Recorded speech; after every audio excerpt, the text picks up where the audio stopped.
শুভ সকাল। শুরু করছি পিচি বার্তার পথের প্যাচালি।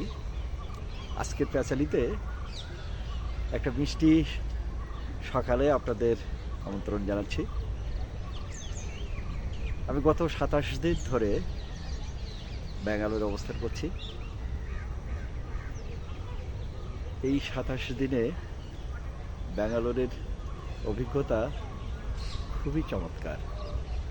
একদিকে চিকিৎসা সুবিধা নেওয়ার জন্যে বিভিন্ন হাসপাতালে যাওয়া, বিশেষ করে সেন্ট জনসে শ্যালকের পায়ের যে অপারেশন সেটা করা এবং সেই ডাক্তার সহ তাদের সহায়কদের সঙ্গে যে চমৎকার ব্যবহার সেটা আমাকে মুগ্ধ করেছে।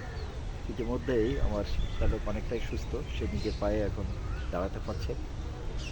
চলতে আরও কিছু সময় লাগবে। প্র্যাকটিস এবং ব্যায়ামের কারণে তাকে আস্তে আস্তে সুস্থ হয়ে যেতে হবে।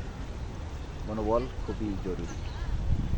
তো যাই হোক, এই 27 দিন ব্যাঙ্গালোরে অবস্থানের পাশাপাশি ব্যাঙ্গালোরকে সার্কেল করে বেশ কিছু জায়গা ঘুরে দেখার সুযোগ হয়েছে। তার মধ্যে পর্যটন নগরী হিসাবে টিপু সুলতানের মহীশূর গেছি, সেখানে টিপু সুলতানের প্রাসাদ দেখেছি, মহীশূরের প্রাসাদ দেখেছি, খুবই চমৎকার। সেখানে যে প্রাকৃতিক সৌন্দর্যের পাশাপাশি সে সময় সামন্ত রাজাদের যে অমর কীর্তি সেগুলো খুব কাছ থেকে দেখার সুযোগ হয়েছে। ছুটে গেছি বল্লভ রাজাদের তৈরি মহাবলীপুরম। দেখে অপূর্ব এই স্থাপত্য কীর্তি ভীষণ ভালো লেগেছে। ছুটে গেছি বিনোদন নগরী গোয়াতে। সেখানকার আরও কিছু সৌন্দর্য উপভোগ করেছি। একদিকে মানুষের যে জীবনযাত্রা, আনন্দঘন সময় কাটানো, এর পাশাপাশি প্রাচীন ঐতিহ্য, ইতিহাস, প্রত্নতত্ত্ব সেগুলো ঘুরে দেখার সুযোগ হয়েছে। এখান থেকে যাওয়ার সুযোগ হয়েছে তিরুপতিতে একটি বিখ্যাত মন্দির কমপ্লেক্স আছে। সেই মন্দির কমপ্লেক্স স্বপ্নের জায়গা। অনেক পরিশ্রম করে সেখানে পৌঁছাতে হয়।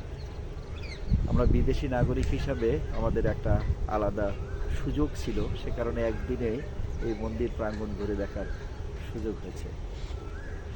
এখান থেকে আরও যাওয়ার চেষ্টা করেছি কোয়েম্বাটুর থেকে আদিযোগী ভাস্কর্য দেখতে গেছি।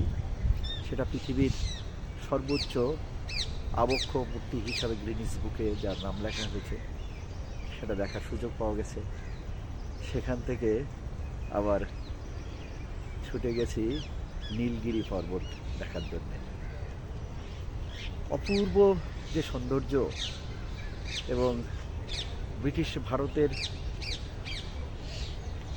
মানুষের বিনোদন এবং সময় কাটানোর জন্য, স্বাস্থ্য পুনরুদ্ধারের জন্য যে আয়োজন তারা করেছিল, তার যে নিদর্শনগুলো সেগুলো ঘুরে দেখার সুযোগ হয়েছে সেখানকার টয় ট্রেনে চড়া। এরকম অনেক সময় কাটানোর সুযোগ হয়েছে।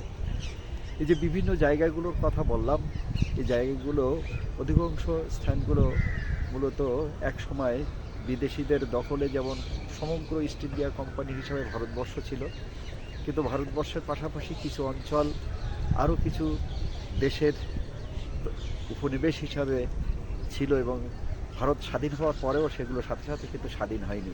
গোয়া তার অন্যতম। এর মধ্যে আরও আছে মহাবলীপুরম থেকে আরও কিছুটা দক্ষিণে গেলেই পুন্ডিচেরি, যেটা ফ্রান্সের উপনিবেশ ছিল, গোয়া পর্তুগিজদের উপনিবেশ ছিল। এই জায়গাগুলো দেখা একটি স্বপ্নের বিষয় ছিল, সেটা পূর্ণ হয়েছে।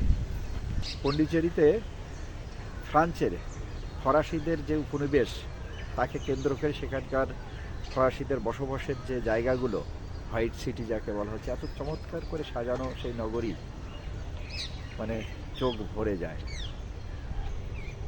এভাবে গতকাল গেছিলাম এই ব্যাঙ্গালোর শহরের সবথেকে প্রাচীন একটা চার্চ, সেন্ট মেরিজ ব্যাসিলিকা, অপূর্ব সুন্দর গথিক শিল্পরীতিতে এই চার্চটি তৈরি করা হয়েছে। ঠিক একই ধরনের আরেকটি চার্চ আমি দেখেছি পন্ডিচেরিতে। এই ব্যাসিলিকাগুলো দেখলে তখন বোঝা যায় মানুষের শিল্পবোধ কত উন্নত ছিল সে সময়।